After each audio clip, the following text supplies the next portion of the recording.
Gênesis 27, capítulo 27, a partir do versículo 1, nós vamos meditar na palavra do Senhor.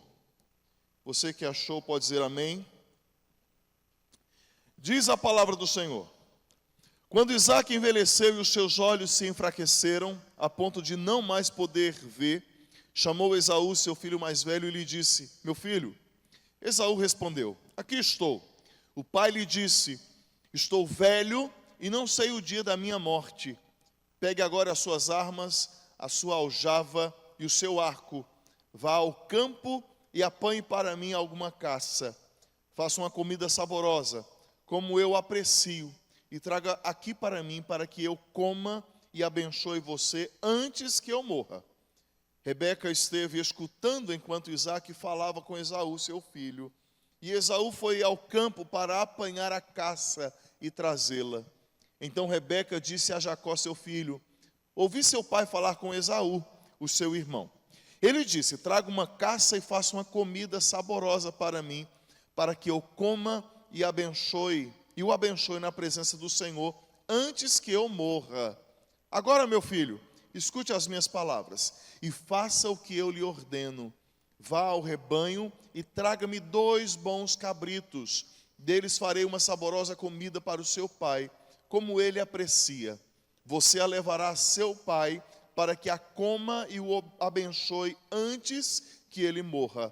Mas Jacó disse a Rebeca, sua mãe: Esaú, meu irmão, é um homem peludo e eu sou um homem de pele lisa. Se o meu pai me apalpar, passarei a ser visto por ele como zombador, e trarei sobre mim maldição e não bênção. A mãe respondeu: caia sobre mim essa maldição, meu filho. Faça somente o que eu digo. Vá e traga os cabritos para mim. Ele foi, pegou os cabritos e os trouxe à sua mãe, que fez uma saborosa comida, como o pai dele apreciava. Depois, Rebeca pegou a melhor roupa de Esaú, seu filho mais velho, roupa que tinha consigo em casa, e vestiu Jacó, seu filho mais novo. Com a pele dos cabritos, cobriu as mãos e a lisura do pescoço. Então entregou a Jacó, seu filho, a comida saborosa e o pão que havia preparado. Jacó foi a seu pai e disse: meu pai? Ele respondeu: fale, quem é você, meu filho? Jacó respondeu a seu pai: sou Esaú, seu filho primogênito. Fiz o que o Senhor ordenou. Levante-se, por favor, sente-se e coma a minha caça, para que depois o Senhor me abençoe. Isaque perguntou a seu filho: como foi que você conseguiu achar caça tão depressa, meu filho? Ele respondeu: porque o Senhor, seu Deus, a mandou ao meu encontro. Então Isaque disse a Jacó: chegue mais perto, para que eu apalpe meu filho, e veja se você é meu filho Esaú ou não. Jacó se aproximou de Isaque, seu pai, que o apalpou e disse: a voz é a de Jacó, mas as mãos são de Esaú. E não o reconheceu, porque as mãos realmente estavam peludas, como as do seu irmão Esaú. E o abençoou. Então perguntou: você é mesmo meu filho Esaú? Ele respondeu: eu sou. Então disse: traga isso para perto de mim, para que eu coma da caça de meu filho e o abençoe. Jacó a levou até ele e o pai comeu. Trouxe-lhe também vinho e ele bebeu. Então Isaque, seu pai, lhe disse: venha cá e me dê um beijo, meu filho. Ele se aproximou e o beijou. Então o pai aspirou o cheiro da roupa dele e o abençoou. Ele disse: eis que o cheiro do meu filho é como o cheiro do campo que o Senhor abençoou. Deus lhe deu o orvalho do céu e da exuberância da terra, e fartura de trigo e de vinho. Que os povos sirvam você, e nações reverenciem, que você seja senhor de seus irmãos, e os filhos de sua mãe se curvem diante de você. Maldito seja quem o amaldiçoar, e bendito quem o abençoar. Quando Isaque tinha acabado de abençoar Jacó, e este mal tinha saído da presença de seu pai, chegou Esaú, seu irmão, vindo da sua caçada. ele também fez uma comida saborosa e a levou ao seu pai e lhe disse: levante-se, meu pai, e coma da caça de seu filho, para que o Senhor me abençoe. Então Isaque, o pai dele, perguntou: quem é você? Ele respondeu: eu sou seu filho, o seu primogênito, sou Esaú. Isaque estremeceu, sentindo uma violenta comoção, e disse: mas então, quem foi aquele que apanhou a caça e trouxe para mim? Eu comi tudo antes que você chegasse, e o abençoei, e ele será abençoado. Ao ouvir tais palavras de seu pai, Esaú deu um grito cheio de amargura e disse: abençoe também a mim, meu pai. Mas Isaque respondeu: seu irmão veio e com astúcia tomou a bênção que era sua. Esaú disse: não é com razão que ele se chama Jacó? Pois já 2 vezes me enganou, tirou-me o direito de primogenitura e agora tomou a bênção que era minha. E perguntou: então o Senhor não reservou nenhuma bênção para mim? Isaque respondeu a Esaú: eis que o constituí senhor sobre você, e fiz com que todos os parentes sejam servos dele, de trigo e de vinho os supri. Assim o que posso fazer por você, meu filho? Esaú disse a seu pai: será que o Senhor, meu pai, tem somente uma bênção? Abençoe a mim, meu pai. E levantando Esaú a voz, chorou. Então Isaque, seu pai, disse: sua habitação será longe dos lugares férteis da terra, longe do orvalho que cai do alto. Você viverá da sua espada e servirá ao seu irmão. Quando, porém, você se libertar, sacudirá do seu pescoço o jugo dele. Esaú passou a odiar Jacó por causa da bênção com que seu pai o tinha abençoado, e disse em seu íntimo: os dias de luto por meu pai se aproximam, então matarei meu irmão Jacó. Que o Senhor nos abençoe por intermédio da sua palavra nessa manhã, e que você diga amém. Eu já contei neste púlpito a história do garotinho que se aproximou do seu pastor em um desses momentos pós-culto e perguntou a ele: pastor, eu e minha família podemos vir morar na igreja? E sem entender o porquê daquela pergunta, o pastor de pronto reagiu dizendo: pode sim, meu filho. Mas por quê? O menino com as bochechas rosadas, rubras, retrucou: porque na igreja a minha família é uma bênção, mas em casa ela é uma maldição. E eu já inicio perguntando a você: como vai a sua família? O filósofo espanhol Jorge Santana diz que família é uma das obras-primas da natureza. Então, levando em consideração aquilo que o clássico filósofo afirma, nós podemos constatar que muitas dessas obras-primas, elas se tornaram obras arruinadas. E Gênesis 27 nos apresenta um exemplo apropriado, irmãos, propício de um lar em ruínas, de um lar em declínio. Isaque e Rebeca, considerados o casal 20 das Escrituras, eles tinham tudo para ter e ser uma família bem-sucedida. A bênção do Senhor não se apartava deles. Eles herdaram não apenas uma absurda fortuna, como também um legado de fé e de uma profunda espiritualidade. A Bíblia nos atesta que Isaque era um homem de família. Assim como Rebeca também, ao longo da história, nós atestamos e confirmamos que ela se mostrou ser uma princesa do lar. Isaque foi um homem pacato, de oração, muito bem ponderado. Rebeca, sua esposa, por sua vez, foi uma mulher, digamos, prendada, bem resolvida, bem posicionada, de um sólido relacionamento com Deus, inclusive de uma beleza estonteante. No entanto, apesar de tantas vantagens, a família entrou em um processo de colapso, de declínio assustador, quando nós encontramos o texto em tela nesta manhã, que Isaac envelheceu. E quando aquele homem chega àquela altura da vida, cada membro desta família, com seus direitos e motivações legítimas, buscou atalhos, colocando as próprias tramas no lugar da fé e da promessa de Deus. E o fim daquele que deveria ser, digamos, o conto de fada das Escrituras, não foi o dos mais encantadores. Eu concordo com o mestre Hernandes quando ele diz que o começo do conflito na família de Isaac e Rebeca se deu quando Isaac e Rebeca, em um momento onde a sabedoria faltou, eles colocaram uma cunha de ciúmes e inimizade entre os filhos.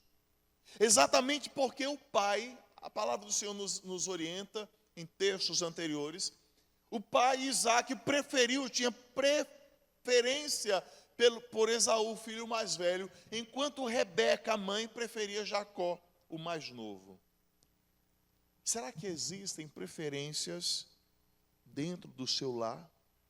E eu te alerto no início dessa mensagem, se isso acontece, cuidado, você está enveredando ou conduzindo a sua família para uma rota de declínio.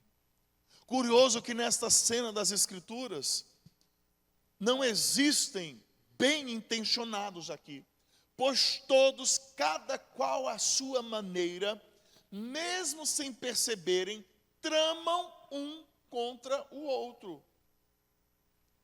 Mas vai além, irmãos. Não existem apenas tramas mútuas dentro da família de Isaac. Eles também estão tramando contra o próprio Deus, porque todo esse texto que nós lemos essa manhã, nada mais fala do que Isaac, Rebeca, Jacó e Esaú se atrapalhando, todos se atrapalham, estão se atrapalhando. Por quê? Porque eles estão indo na contramão daquilo que Deus estabeleceu. Havia um oráculo, uma profecia, uma promessa, pró-nascimento dos filhos de Isaac e Rebeca, de que o filho mais velho serviria o filho mais novo, e você vai encontrar isso lá em Gênesis 25, nós fizemos a exposição desse texto aqui, de que o filho mais novo, serviria ao filho mais velho serviria ao filho mais novo, e de que a posteridade do filho mais velho seria mais fraca do que a do filho mais novo. E diante, irmãos, dessa promessa, diante dessa profecia, diante desse oráculo, todos fraquejaram. Uns porque tentaram suprimir a vontade de Deus, e outros porque tentaram apressar as promessas de Deus. E às vezes nós queremos colocar o carro na frente dos bois, e nós tentamos apressar aquilo que Deus tem preparado. Irmãos, nada acontece fora do propósito de Deus. E muitas famílias entram em declínio porque fazem escolhas erradas fora do tempo e do propósito de Deus. Isaac fraquejou porque tentou empreender o poder de Deus para frustrar o plano do próprio Deus. E esta é uma perspectiva. Alguns estudiosos dizem que essa perspectiva de Isaac é uma perspectiva da magia, da mandinga, e não a perspectiva da fé. E eu falo mandinga justamente porque crente não tem ou não faz macumba. Louvado seja Deus. Amém. Mas a gente tem as boas cumbas. Já viu? Às vezes a gente faz umas promessas, umas campanhas, por alguns propósitos espúrios. Eu me lembro que, certa feita, fui procurado por uma mulher que ela veio falar comigo para me unir a ela em oração, numa campanha de oração, porque ela estava apaixonada por um homem que era casado. E ela queria esse homem, porque ela falou que Deus tinha falado para ela que ele seria marido dela. É ou não é boa cumba? E eu, por pouco, não coloquei a mão na cabeça dela e expulsei os demônios e falei, sai um por um para não fazer tumulto. Porque é legião um negócio desse. Irmãos, às vezes nós intentamos ou usamos do poder, queremos usar do poder de Deus para propósitos espúrios e que não condizem com a palavra de Deus, e isso dentro da nossa casa. Esaú, ele fraquejou também porque ele concordou lá atrás com um plano de Esaú. Lembra quando ele vendeu o prato, ou quando ele vendeu a primogenitura, o direito dele por um prato de comida? Ele concordou, mas agora ele está quebrando seu juramento. Rebeca e Jacó juntos, na mesma medida, mesmo tendo uma causa justa, eles não se aproximam de Deus.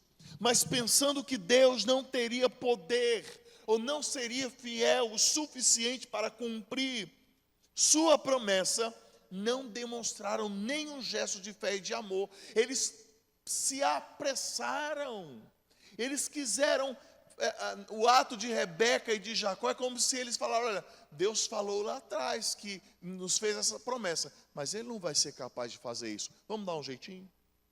É interessante que a família abraâmica é a família do jeitinho, parece que Abraão e a sua família são até brasileiros.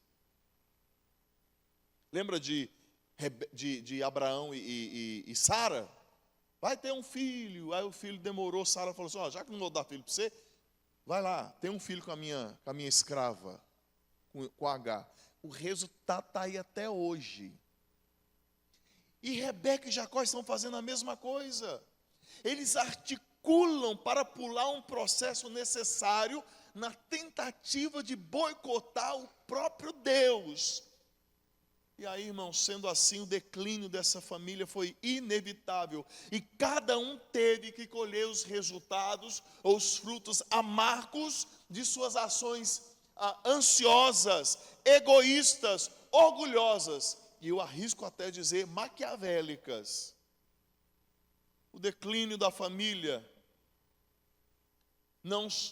de um lar acontece quando não se tem a sabedoria por companhia. E nós encontramos isso no versículo 1 ao versículo 4, que nós já lemos. Isaac envelheceu, os seus olhos enfraqueceram. E Isaac, então, naquele momento, ele parece que é aquele homem tão pacato, tão sereno, tão de oração, ele deixa ou ele relega a sabedoria. Vou citar o mestre Hernandes de novo, quando ele diz que ele é cirúrgico, ao dizer que a velhice não é sinônimo de sabedoria. Porque pode ter muita gente experimentada até na vida, com muitos anos vividos, mas ainda não soube direcionar ou desenvolver a perfeita sabedoria. Muitos advogam que a sabedoria chega com a idade. E isso não é uma verdade absoluta.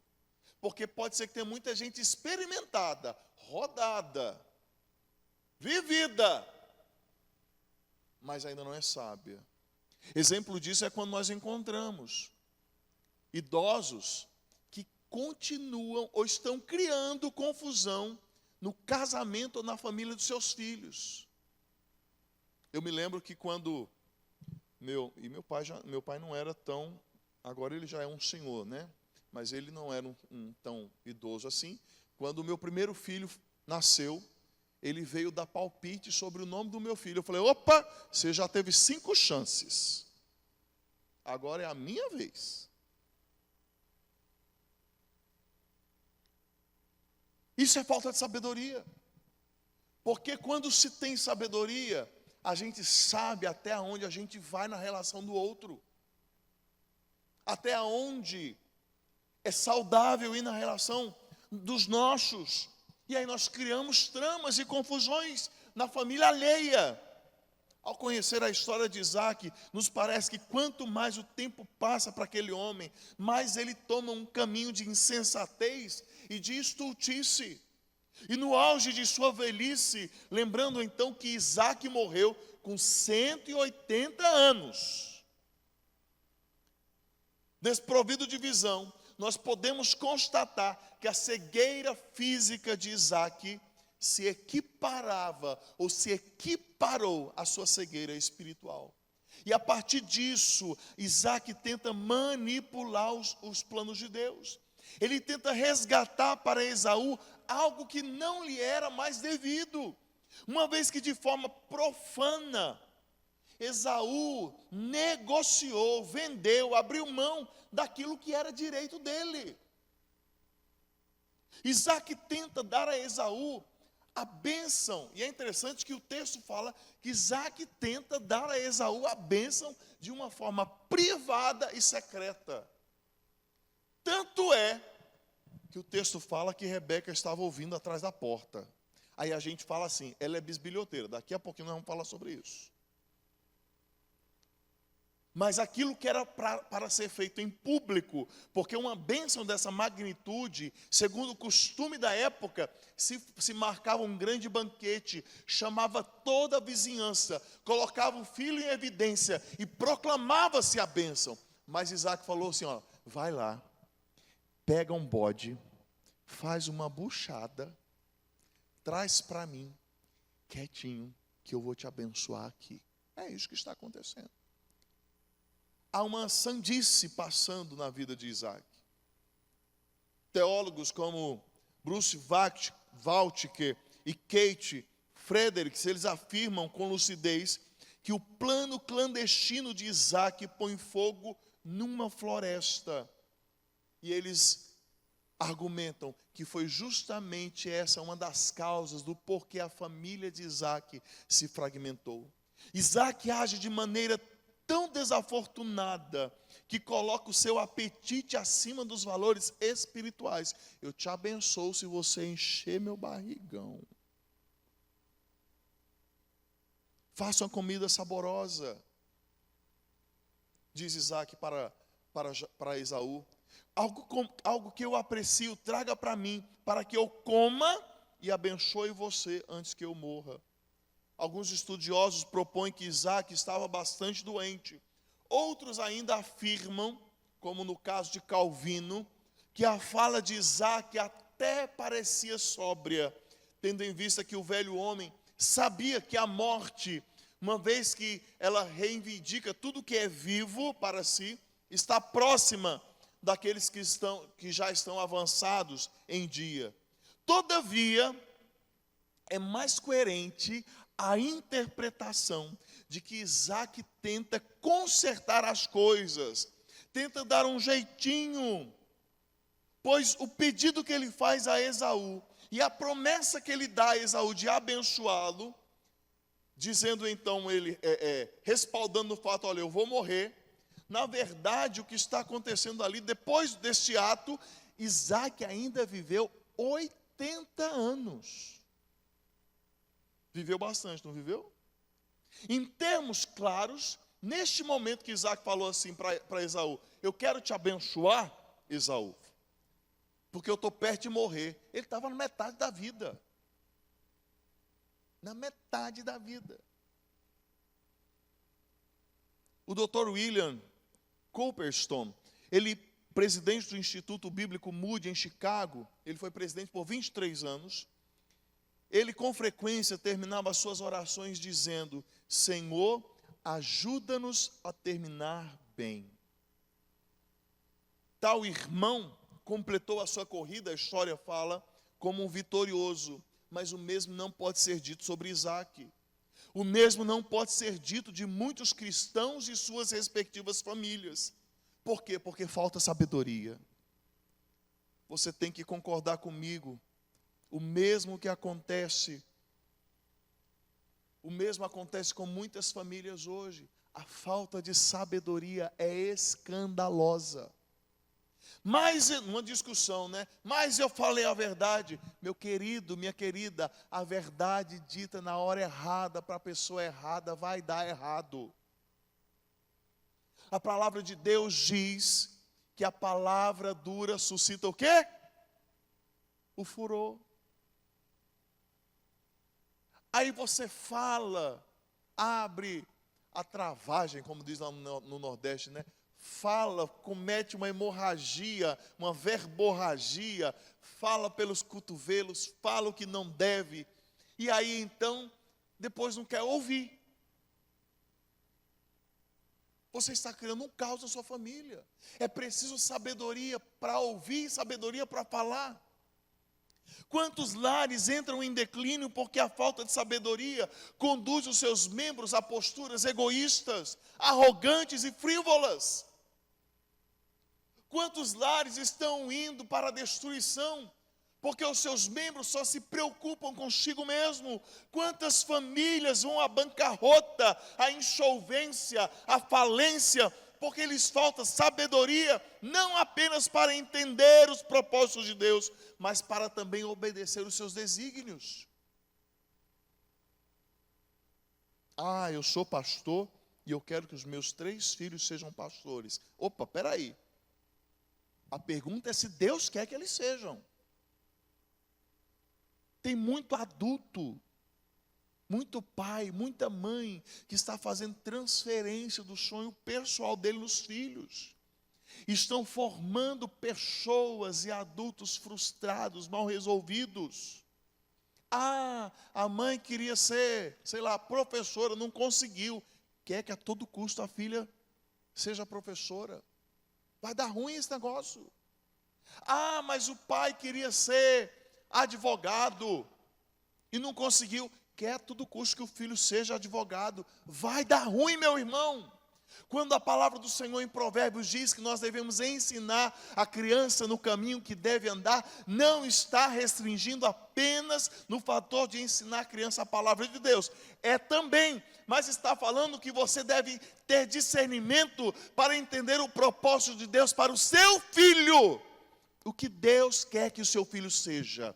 Colabore para o desenvolvimento dele segundo a vontade de Deus. Eu estou olhando o meu caçula lá, tem hora que eu falo, sangue de Jesus tem poder. Esse dia ele estava vendo um vídeo de cobra, e falando, olha pai, que bonitinho. Eu falei, Jesus da glória.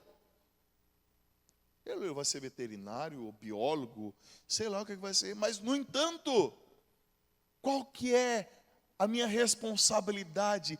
Conduzir, orientar, enveredar para que os meus filhos sejam aquilo que Deus quer que eles sejam. Porque quando eles forem aquilo que Deus quer que eles sejam, eles serão uma bênção. E o resultado financeiro será apenas uma consequência e não a origem da felicidade. A falta de sabedoria, irmãos, produz conversações vazias dentro do lar, onde o orgulho grita, onde o egoísmo suplanta a possibilidade de sobrevivência, onde o amor esfria e a família é levada à destruição. É questão de urgência, a sobrevivência e a busca da sabedoria no seio familiar. E aí eu pergunto a você, há sabedoria em sua vida? Falei há algum tempo atrás, aqui nessa tribuna, que se existe uma bênção que nós já está carimbada, garantida, Deus já assinou o cheque em branco para você, é quando você pede sabedoria. Mas já viu que a gente pede tudo menos sabedoria? A gente pede carro, a gente pede casa, a gente pede saúde. Tem os que pedem cabelo. Tem os que pedem para emagrecer. Eu estou essa semana na bendita dieta cetogênica. Isso é um martírio, Francine. E eu subo na balança, eu falo só o sangue de Jesus na sua vida, miserável. E eu clamo ali, Jesus me emagrece. Onde está a unção do emagrecimento? É agora. Mas a gente não pede sabedoria. Precisa ter uma conversa séria com o cônjuge. Peça sabedoria antes a Deus. Precisa conversar com seus filhos. Peça primeiro sabedoria a Deus. E a Bíblia fala, Tiago nos deixa bem claro, que Ele é liberal em dar sabedoria àquele que pede. É só pedir. É só pedir. O cheque já está assinado. Mas nós não buscamos sabedoria para a nossa casa. Se você quiser ver a sua casa ser restaurada, a sua família sendo erguida pela misericórdia e pela graça de Deus, peça sabedoria para a sua vida. Amém, irmãos? Mas vamos lá. O declínio de um lar acontece quando os fins justificam os meios. E do versículos 5 a 13, nós então vamos nos deparar com agora o cenário onde Rebeca aparece. Ela escuta o que Isaac fala para Esaú, e então ela começa a sua trama. Opa, ela tem no coração uma promessa da parte de Deus. O filho mais novo será o herdeiro legítimo, principalmente espiritualmente. E aí ela começa a sua trama, a trama do engano. E justamente porque ela tem um fim, ela usa dos meios para justificar isso. Ela faz, olha, não tem problema, o importante é chegar lá, não importa o método que eu vá usar. Nós falamos no início dessa mensagem que Rebeca demonstra valores espirituais sólidos, mas é verdade que o método dela é deplorável. A mulher de oração agora é a mulher bisbilhoteira atrás da porta. A mulher de posição bem definida, ela agora aparece armando intrigas. A mulher que tinha ou vivia debaixo de obediência, agora é uma mulher que age sem medir as consequências. Ela age tão convicta de que os fins justificam os meios, que ela não apenas trama, ela não tem apenas uma trama no coração, mas ela há também em tudo isso vestígios de engano em sua alma. E a prova cabal disso é que ela acrescenta palavras à fala de Isaac a Esaú. Isaac falou assim para Esaú, olha, vai lá, pega a caça, traz, eu vou comer e eu vou te abençoar. Aí Rebeca, quando foi falar para Jacó a respeito disso, ela falou, olha, eu ouvi teu pai falar para teu irmão, para ele ir lá buscar a caça, trazer para ele comer, que ele abençoaria teu irmão na presença do Senhor. Há um acréscimo aí. E lá no início de Gênesis, nós sabemos de alguém que acrescentou palavras. Por isso que o mundo está do jeito que está. Lembra quando a serpente chegou em Eva e falou assim, é verdade que Deus diz que você não pode comer de nenhuma das árvores do jardim? E Deus não tinha falado isso. Há um acréscimo. A malignidade serpenteia então o coração de Rebeca, e por isso a sua fé esmorece, e o orgulho mostra para que veio. Até mesmo o esperto Jacó, que posteriormente ficaria conhecido como suplantador, como o trapaceiro, como enganador, ele resiste o embuste de sua mãe. O texto diz que ele diz o seguinte, mãe, eu passarei a ser visto pelo meu pai como zombador, e eu trarei sobre mim maldição e bênção. Em outras palavras, Jacó está falando para sua mãe, mãe, esse negócio vai dar ruim. Está entendendo? O cara que vai ser diplomado como o maior trapaceiro das escrituras, está falando para a mãe dele, vai dar ruim. E ela falou o seguinte, deixa cá, mamãe. Rebeca não está preocupada com o que é certo, irmãos, mas com o que dá certo. E muitas famílias hoje, esse é o parâmetro, a régua, o padrão de se comportar. E isso leva a família ao insucesso. Note que o padrão de engano que Jacó desenvolve tem procedência. Não é sem razão que esse homem vai ter um diploma de enganador.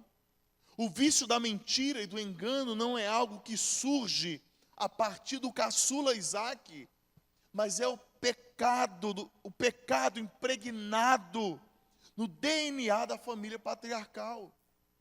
Rebeca instiga e fomenta em seu filho mais novo essa condição de engano. Até então que Jacó se vê emaranhado em uma rede de falsidades. É basicamente quando o pai e a mãe falam para a criança: não pode mentir. É feio mentir. Ainda cria uma imagem de Deus péssima. Papai do céu castiga. Já viu? Aí dali a pouco a criança pega o papai e a mamãe mentindo. Ai, filhinho, é só uma mentirinha. Mas você não faça isso. Agimos desse jeito, irmãos.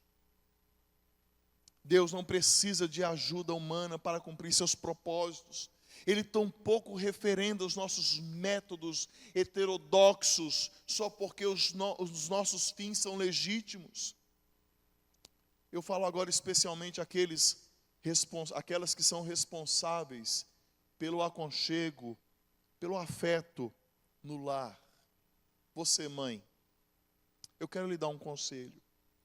Cuidado com o excesso, sendo até redundante, o excesso de cuidado e zelo. Muita calma pelas vistas grossas feitas diante dos erros e pecados dos filhos. Você pode estar contribuindo para a destruição deles. O filho apronta todas na escola. A mãe é chamada lá e ela ainda fica brava com a professora, com a coordenadora, com a diretora, porque chamou a atenção do filho.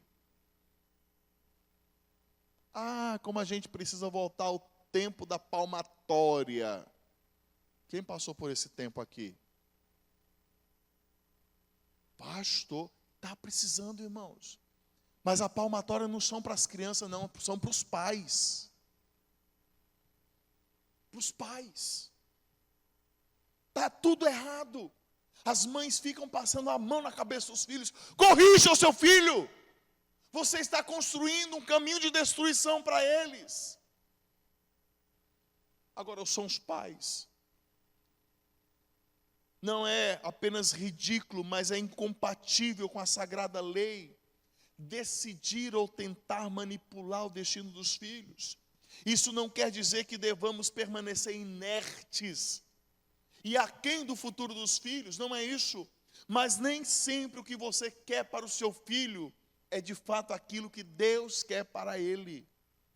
Conversa, diálogo, orientação, repreensão, exortação, admoestação, são alguns dos muitos papéis que nós, pais, devemos exercer. Agora, parece que a conversa dentro de casa, ela está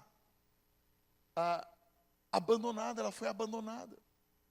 Não existe mais conversa, diálogo dentro das famílias. Não existe. Agora é verdade que compete aos filhos, mesmo depois de toda conversa, de toda educação e orientação, compete ao filho adulto decidir o que fazer.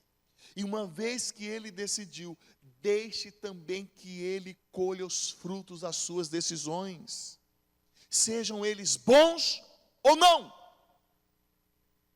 Tem marmanjo de 40, 50 anos ainda, vivendo dentro da casa dos pais, e que não são responsáveis pelas suas atitudes, mas eles estão se propondo a mudar o mundo. Olha que incoerência. Ah, igreja, é necessário observar que nós somos afoitos em tomar nossas próprias medidas, com base em nosso próprio entendimento e não na revelação divina, e por isso nos desviamos do propósito. Isso não apenas em nossa individualidade, mas também no coletivo da família. É preciso vigilância, é preciso despertar deste sono mortal pela qual a família se encontra na atualidade. E por fim, um declínio do lar surge quando a mentira é chamada para ser a pedagoga da família. O texto do versículo 8 ao versículo 29, nós nos deparamos quando Isaac, então, diz a Jacó: chega mais perto, deixa eu te apalpar, deixa eu confirmar se é você mesmo. E Jacó faz exatamente aquilo que Rebeca orientou. Por quê? Porque tinha uma pedagoga dentro de casa. E qual o nome da pedagoga? A mentira. Motivado por sua mãe, Jacó mente. E ele mente descaradamente. Seguindo o exemplo de seu pai, Jacó se emaranha, ao ponto de não conseguir se libertar das garras do engano. É o que certo filósofo chinês disse, e que é tão verdadeiro para nós hoje, né? As palavras convencem, mas o exemplo arrasta. Ah, filho, é só uma mentirinha. Mas não faça isso. Ele não vai dar atenção no que você está falando. Ele vai fazer o que você faz. E pelo visto, Jacó, ele não tem bom exemplo nem do pai nem da mãe. E isso revela a fonte do ensino dentro daquela família. Pós-graduado pela faculdade do engano, Jacó mente. Ele mente para seu pai. Ele mente sobre o seu nome. Ele mente sobre a sua comida. Não sei se você reparou, mas ele mente até sobre o Senhor. Quando Isaac falou assim: por que você trouxe essa comida tão rápida?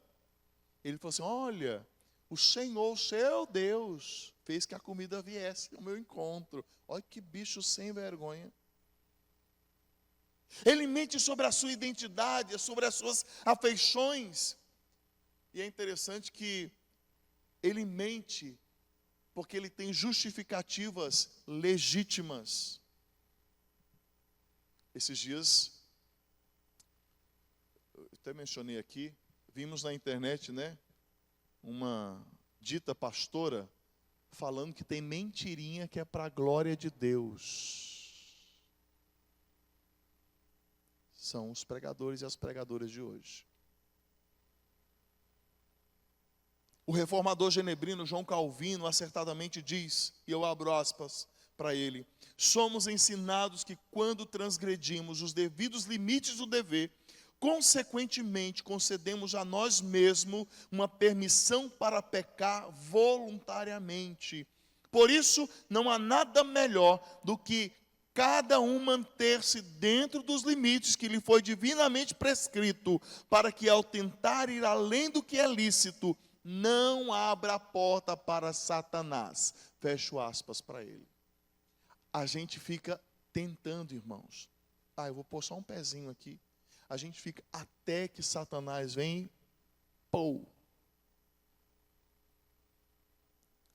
Existe um pregador cristão do século XIX, chamado Charles McIntosh, e ele escreveu sobre esse texto dizendo que quando examinamos a vida de Jacó após a forma ilícita em que obteve as bênçãos do pai, percebemos que Jacó desfrutou pouco das felicidades da vida. Entendeu? Quando a gente vive debaixo do engano e da mentira, irmãos, não existe felicidade que sobreviva. Por falar nisso, meu livro sobre felicidade está saindo. Não existe. Porque minha mãe tem uma fala sábia que ela diz que O diabo ajuda a gente a pecar, mas não ajuda a gente a esconder. O diabo não nos força a pecar. Ele tenta e até ajuda, mas a decisão do pecado é nossa. Mas ele não ajuda você a esconder. Se junto de sua mãe Jacó tentou conseguir a todo custo aquilo que ele queria, e então a família dele se desfez, e nós vamos ver ao longo da história, nós vamos fazer exposição agora, a partir aí das próximas mensagens que eu estaria aqui falando pelo domingo da manhã, nós vamos ver que Jacó ficou sem família, ele ficou sem um lar, ele teve que fugir para salvar a própria vida, o seu irmão gêmeo queria matá-lo, ele havia traído a confiança do seu pai, e ele, tanto quanto sabemos, nunca mais voltou a ver a sua mãe. E depois de todo esse reboliço, a próxima vez que nós vamos ver Jacó nas Escrituras, nós vamos encontrar ele dormindo ou repousando sobre um travesseiro de pedra. Pois é, irmãos, a mentira ensinou bem a Jacó a lição, e ele se mostrou um aluno aplicado. Ah, igreja, como desde sempre, famílias após famílias têm construído, têm confiado, têm apoiado o sentido do ser no engano, na mentira, no comportamento e na atitude fraudulenta. Pais que só ensinam seus filhos sobre mentira. Pais que eles passam para os filhos um legado danoso que podem contaminar toda uma posteridade. Não é difícil de achar nos nossos dias famílias que, em nome do amor barato, enganador e destrutivo, pregado no dia de hoje, acobertam e falam amém para a vida de mentira que muitos filhos estão vivendo hoje. Ah, mas é meu filho. Sim, irmãos, a Bíblia não está falando que você deve desprezá-lo ou deixá-lo de amá-lo, mas ela está alertando você, você precisa exortá-lo e mostrar a ele ou a ela a verdade. Você está contribuindo para a perdição e a condenação dos seus filhos. Ah, pastor, mas é tão importante, eu amar o meu filho, e de novo, não estou fazendo isso. Mas falando que você não deva amar, mas fazer as cegas para os seus filhos, não é demonstrar amor, é omissão. Seja qual for o caso, nossos filhos precisam estar cara a cara com a verdade. E como já mencionamos, a decisão é deles, mas a verdade não pode ser encoberta deles, muito menos amaciada. É preciso falar, corrigir, exortar. Mas ele vai me abandonar, ela vai deixar a minha casa, o meu convívio. É uma decisão dele. O que você quer? Desfrutar de alguns dias do seu filho aqui, ou perecer, ou perder a oportunidade de que ele entre na eternidade? Qual a sua decisão? Qual a sua escolha? É verdade também que casais estão com relacionamentos deteriorados devido à presença da mentira no meio deles. Meu irmão, minha irmã, não existe esse negócio de relacionamento aberto. Isso é mais uma das mentiras de Satanás. Não dê vazão à voz do diabo, que bradou há pouco tempo na boca do ministro do Supremo Tribunal Federal, Luiz Roberto Barroso, dizendo que nós vivemos na era do poliamor. Aquele homem é um endemoniado, que Deus tenha misericórdia da vida dele. E tem casais dando vazão a isso. Aí você fala, duvida do que eu estou falando? Eu vou abrir aspas aqui, para a matéria do jornal O Globo. E quem assina a manchete é o jornalista Lauro Jardim. Abro aspas.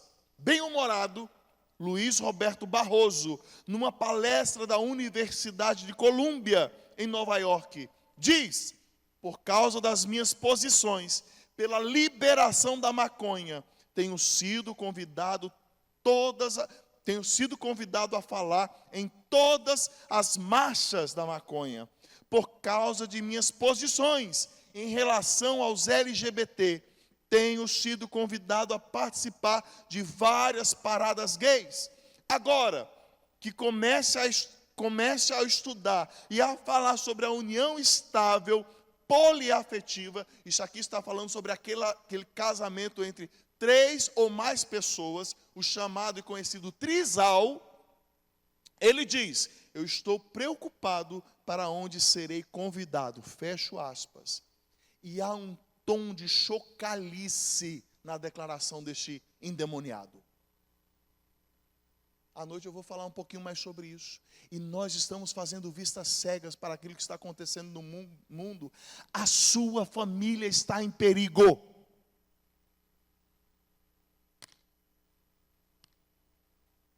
Irmãos, no dia do Senhor, eu vou me apresentar diante do nosso Senhor e Salvador, com as minhas mãos limpas e a minha consciência tranquila em relação a vocês. Vocês estão ouvindo?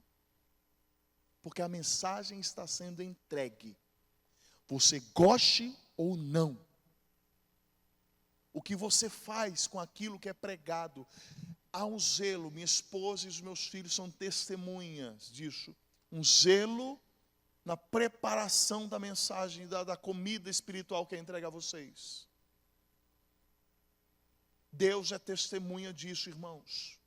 Do compromisso de pregar essa palavra como ela é. Eu não vou amaciar a verdade, torcê-la para agradar quem quer que seja. O conselho da igreja está aqui. Pode mandar embora, mas eu vou continuar falando a verdade. A palavra de Deus é pecado. E a sua família está em risco, vai ser destruída se você não se posicionar. As famílias pós-modernas correm o risco de colapsar. Eu não posso deixar vocês irem embora sem ouvir o término dessa mensagem. Quando o remorso substitui o arrependimento e a vingança o perdão, a família está em um processo de declínio. E nós vemos então ali, quando Esaú se apresenta diante do seu pai. A bênção já foi entregue a Jacó. O coração de Esaú é tomado por ira e ódio. Isaac, diz o texto bíblico, que ele entra numa violenta comoção. Falta arrependimento genuíno e falta perdão. De cara, Moisés, que é o escritor do livro da Gênesis, nos dá informação digna daquele suspenso oriundo, dos filmes de Hollywood. Jacó sai de cena e Esaú entra no encalço. O Dr. Wisby arrisca, junto com o Dr. Wisby, eu arrisco perguntar, se caso Jacó desse de cara com Esaú, que mentira ele contaria para o seu irmão? O que será que Rebeca faria se Esaú chegasse na espreita? Nós não sabemos a reação de Jacó e Rebeca, como eles ficariam nessa situação. Isso fica agora só retido no nosso imaginário. Mas a Bíblia fala que Isaac e Esaú reagiram. O texto deixa bem claro que diante da descoberta daquela farsa, Isaac teve a sua alma abalada. E Esaú desabou em amargura. A família entra em colapso quando as tramas golpeiam propósitos eternos. Quando os alicerces de um lar são lançados sobre terrenos arenosos e duvidosos. Quando no lugar do perdão reina a vingança e no exercício do arrependimento dá então lugar ao remorso. Mas o texto, irmãos, não nos diz, talvez alguns estejam aí perguntando, o texto não nos diz, pastor, que Esaú não se arrependeu de forma genuína. o escritor aos Hebreus interpreta e informa a esse respeito lá em Hebreus 12:17, dizendo o seguinte: vocês sabem também que posteriormente, querendo herdar a bênção, Esaú foi rejeitado, pois não achou lugar com lágrimas, lugar de arrependimento, embora com lágrimas o tivesse buscado. Esaú não tinha também se arrependido dele ter vendido a sua primogenitura. Hebreus nos diz isso. Esaú pode ter sido o primeiro a nascer, mas Jacó estava na frente quando se tratava da bênção. Tudo porque, nós já falamos sobre isso aqui, Esaú desconsiderou ou achou desnecessária a bênção que lhe fora concedida. Irmãos, nós vivemos uma época onde os cristãos estão desconsiderando ou não achando a bênção de Deus necessária em seu lar. Irmãos, como isso é terrível. Como pais, mães, irmãos, filhos, não estão levando em consideração a bênção do Senhor. Estão achando a bênção de Deus desnecessária. E aí nós olhamos para Esaú. Esaú, aquele ogro filho de Isaac, em seu destempero emocional, assim como seu pai, posteriormente, ele agiu conforme os anseios da sua carne. Lembra quando ele vendeu o direito à primogenitura? Ele trocou por comida. Eu estou com fome, do que me adianta essa bênção aí? Tem gente que está preocupado com o aqui e o agora. Olha, eu quero satisfazer o meu prazer, o meu desejo, a minha ansiedade. Do que me importa a promessa de felicidade futura, de que Jesus vai voltar? Não tem nada a ver com isso. Muitos estão vivendo assim. É difícil encontrar arrependimento, irmãos, onde outrora reinou a zombaria e o escárnio. É abstruso, custoso ver o perdão não florescer, onde a vingança tem a primazia. O amargo choro de Esaú logo se transformou em ódio, e a partir dali dá-se início uma das sagas familiares mais conflituosas de toda a Escritura. O remorso e a falta de perdão em Esaú são tamanhos que a primeira arma que ele tem à disposição ele usa. Sabe o que ele faz? Ele acusa. Você sabe o que é isso? Você já se viu num canto encurralado pela acusação de outra pessoa, dentro da sua própria casa? Já experimentou isso?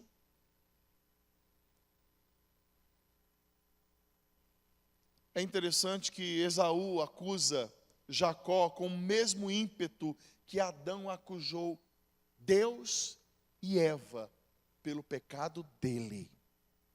Mesmo Jacó sendo enganador com selo de qualidade ISO 9000 alguma coisa, nós sabemos que ao vender o direito de primogenitura, Esaú tem parte nesse imbróglio. Ele tinha parte nessa culpa, mas ele nega a sua culpabilidade. E ele então parte para o homicídio, ou para aquilo que é conhecido hoje como fratricídio, ou seja, a intenção de matar o irmão. Remorso, vingança. Que tipo de benefício tais ressentimentos podem trazer para um lar, para uma família? Mas eles costumeiramente têm sido as ferramentas disponíveis no nosso coração para lidar diretamente com aqueles que Deus nos deu para chamar de nosso. Irmãos, tem famílias que estão jorrando, transbordando, se enlameando nas lamas do remorso e da vingança. O arrependimento genuíno diante de Deus está fazendo falta nos nossos dias. Tudo porque nós não temos praticado isso dentro da nossa própria casa. O perdão é um objeto raro na atualidade, porque ele não tem sido exercitado primeiramente para aqueles que vivem ao nosso lado. E se tais musculaturas da misericórdia de Deus disponíveis a nós não forem fortalecidas devidamente, infelizmente o prognóstico para a sua casa não é dos mais felizes. outro princípio importante para você guardar. E então nós vamos para a conclusão e eu chamo o Misa para cá. É que atitudes erradas, mesmo que tomadas pelas razões certas, sempre vai causar dor em alguém. Sempre. E para a gente encerrar, eu convido você a fechar os seus olhos. E eu vou usar de uma ferramenta da psicanálise. Tinha uma artimanha da psicanálise para a gente fechar esse sermão. Com os olhos fechados, imagine a cena. Chegamos na sala de estar da família do famoso casal 20 das Escrituras. Pense numa casa como a de hoje. Essas casas suntuosas, maravilhosas. Observe a lareira dessa casa. Ela está apagada. O vento sopra as cortinas daquela ampla sala, aquelas cortinas de linho egípcio, comprado da última vez que eles passaram por aqueles lados. Existe um aparador no hall que dá acesso aos dormitórios. Passa o dedo lá, está cheio de poeira. Há excesso de poeira. Se você notar, na casa não há conversações, não há cheiro de café no ar, não há aquele clima quentinho de aconchego. Como não há conversações, possivelmente não existe ninguém. Onde está o chefe da família? Onde está a dona da casa?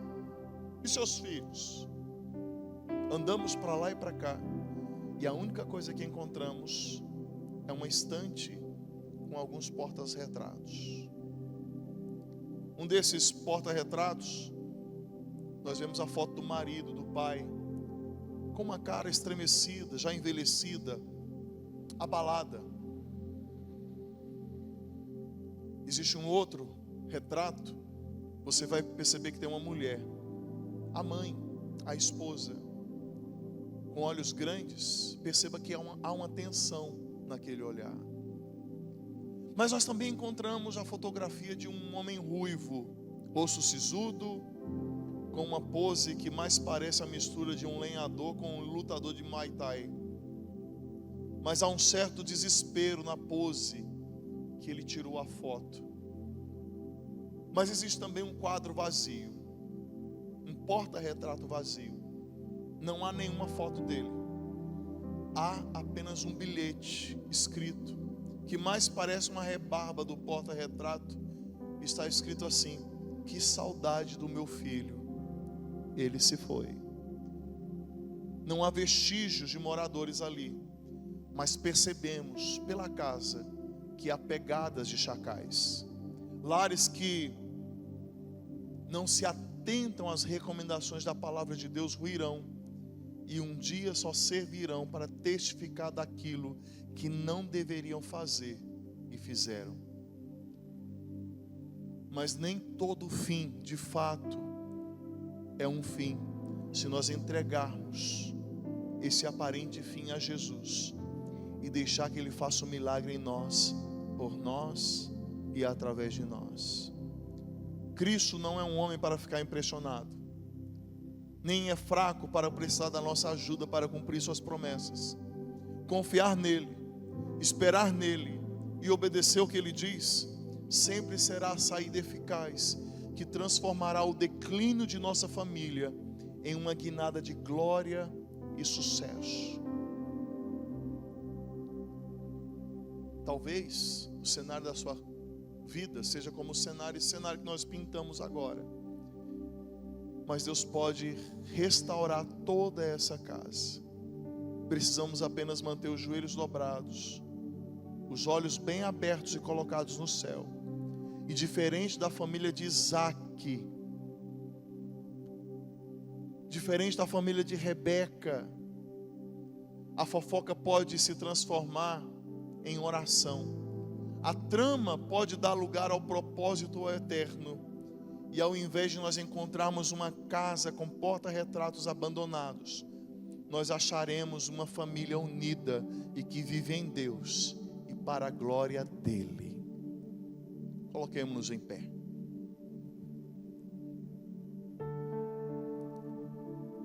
Senhor, a tua igreja, ela é composta de famílias. E nós temos várias famílias aqui nesta manhã. Temos outras famílias que verão essa mensagem ao longo da semana nos nossos canais. Famílias que precisam do socorro do Senhor, mas famílias que precisam apresentar a postura, onde vão abandonar a mentira, onde vão buscar a sabedoria, onde não irão mais tramar, onde buscarão o arrependimento e o perdão. Famílias que buscarão o sucesso em Ti. E que essas virtudes sejam encontradas no nosso meio, no nome de Jesus. Que voltemos para a nossa casa hoje, nessa tarde, comecinho de tarde, mudados. Deus, se a palavra feriu, é certo que o Senhor é aquele que fere, mas também que cura. Se o Senhor trouxe correção dura, Deus, que nós despertemos para este alerta, porque o Senhor está zelando por aquilo que é teu, que é a nossa família. No nome de Jesus, nós confiamos e nós entregamos a nossa causa, a nossa casa, a nossa família em tuas mãos. Talvez alguns estão com familiares, filhos, cônjuge, distante, viajando, talvez por questões de trabalho, morando em outro lugar. Senhor, no nome de Jesus, alcança esse membro da família que está distante neste momento. Deus, traz uma revelação sobrenatural sobre essa vida agora, no nome de Jesus. E que ela prove, Senhor, do zeloso amor e cuidado que o Senhor tem para com a vida dele e para com a família dele ou dela. Nós confiamos a nossa casa em tuas mãos. Nós oramos e pedimos a tua ajuda, Senhor, para que a nossa casa não venha à insolvência, à falência, mas que ela viva um processo de guinada, de sucesso e de restauração, de bênção para a glória do Senhor Jesus. Nós oramos agradecidos no precioso nome de Jesus. Amém. Que a graça do nosso Senhor e Salvador Jesus Cristo, que o amor de Deus, o nosso eterno Pai, que a virtude e a consolação do Espírito Santo esteja sobre a sua casa, sobre a sua vida, sobre a sua família, hoje e para todo sempre. Amém. Bom almoço.